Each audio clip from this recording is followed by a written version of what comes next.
What's going on, you guys? Welcome back to EP09.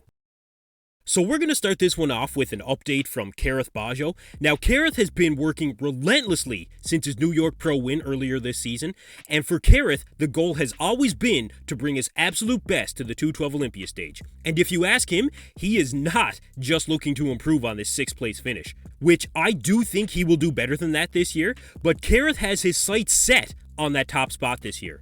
Now, the question is, what tools does Karith have that could defeat the likes of competitors like Shaun Clarida, Angel Calderon, or even Keon Pearson? Well, we know that Shaun is definitely going to be on. We know he's going to be big, full, and that hard grainy conditioning. We know that he'll have that.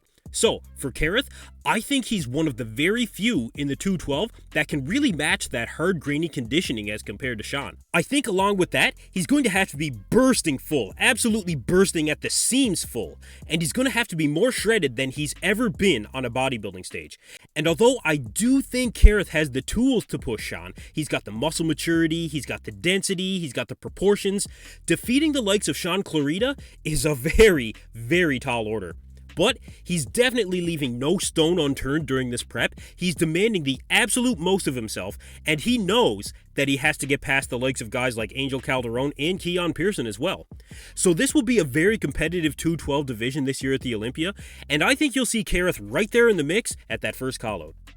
So next up, we have an update here from Blessing Iwodebu, and of course Blessing had a very rocky start to his 2023 competitive season, which left a lot of the fans out there questioning if Blessing really does have what it takes to be a top-level pro, especially after what we saw at the 2022 Olympia as well.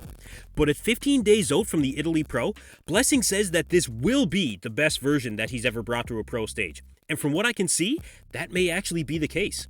Now, with the upcoming Italy Pro, he does have some very tough competition in Regan Grimes, and I'll talk about Regan in a minute here.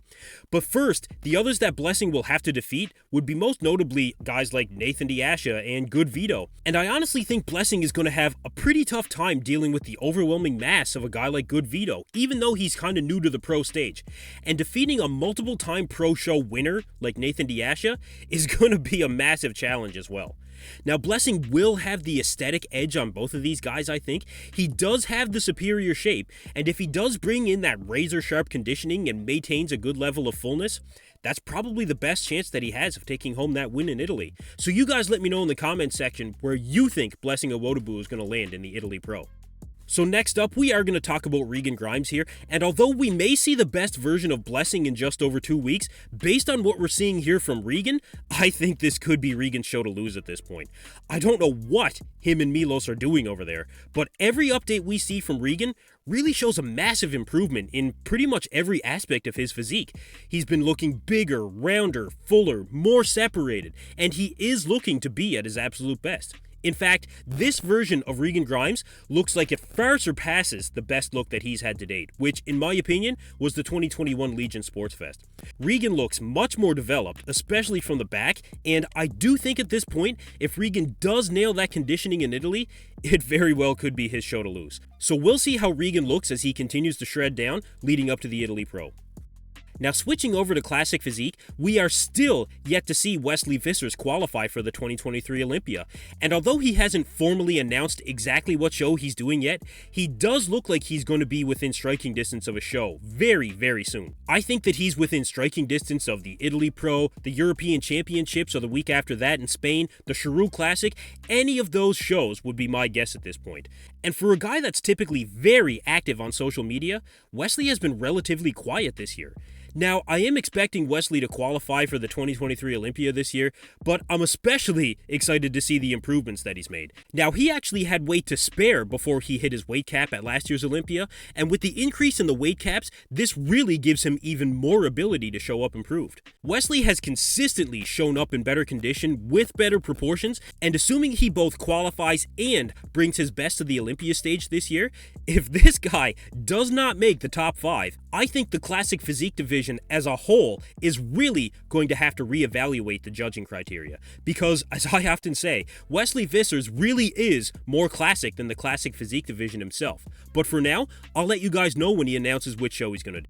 Okay, so next up, we have an update here from Nick Walker at 10 weeks out of the Olympia, and the first thing that of course we all tend to look at with Nick Walker updates is the legs, and I actually think the legs do look more proportional. The outer quad sweep has always been the one point that Nick has needed to improve, and as he loses that body fat around the hip tie-in area, the quad sweep does look more improved. It was of course Nick's priority this year to improve on his legs, but on top of that, Nick said that he was going to bring the freak factor this year, and it looks like the freak factor is going to be out in full force this year. And I really think that's the best card that Nick can play going into the Olympia. The guy is a freak, and to try to be any less takes away from that wow factor that he really has on stage. We all know he's going to be shredded on stage. Matt Jansen does not miss. We'll know he's bringing that freak factor, and we know that Nick has an undeniable belief in himself that he will be Mr. Olympia someday.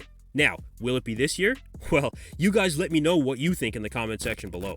Now, in stark contrast to Nick's freak factor, Tonio Burton dropped a physique update that really shows the strengths that he is playing to, which is his insane proportions and very pleasing overall flow. Antonio actually posted in this update that he knows a lot of the bodybuilding fandom out there are putting him in the conversation for the top 10 at the Olympia, but Tonio thinks he can actually land even higher than that top 10. Now, in my eyes, Tonio does look bigger than he was at the New York Pro. The arms look bigger, they match the shoulders and the chest at this point, the quads are extremely round, the midsection is still one of the best in open bodybuilding right now. So Tonio does have a lot of the tools to work with to make it past that top 10. He will be outsized by some of the mass monsters of the sport, but the question is, will his aesthetics and flow really carry him to that top tier of competitors on the biggest stage in bodybuilding? For now, I can definitely say that I'm very interested to see Tonio in the comparisons with the big names in bodybuilding, and I do think this is going to be the best Tonio Burton that we've ever seen on a bodybuilding stage. Anyway, that's it for me in this video, you guys. I'm going to discuss some more on the Masters Olympia tomorrow. We'll have the full breakdown for you guys there. But for now, thank you for tuning in to EP09. Be sure to like and subscribe.